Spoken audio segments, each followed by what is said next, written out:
World War II was a very confusing time for Americans. Horror had taken over Europe due to a bunch of totalitarian dictators and fascisms.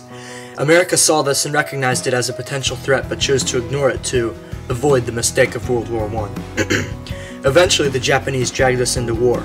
Were we right to wait until we were dragged into war, or should we have done something earlier? I guess we'll just start with the facts.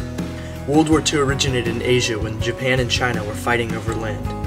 Meanwhile, much of Europe was poverty-stricken and destroyed from World War I. These desperate times led to crazy ideals which caused many of the European people to choose insane leaders.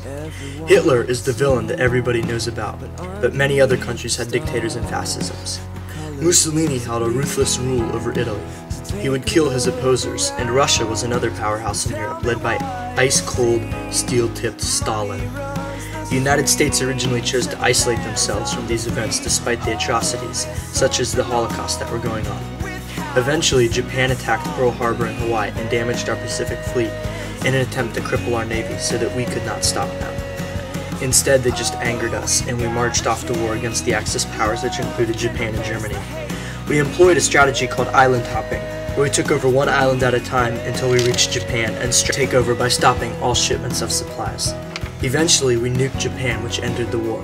In short, we were right to enter the war, but I believe we should have entered much earlier, as many more lives could have been saved. The world is on fire, and I have fanned the flame, but now's the time to stand and fight to bring the rain.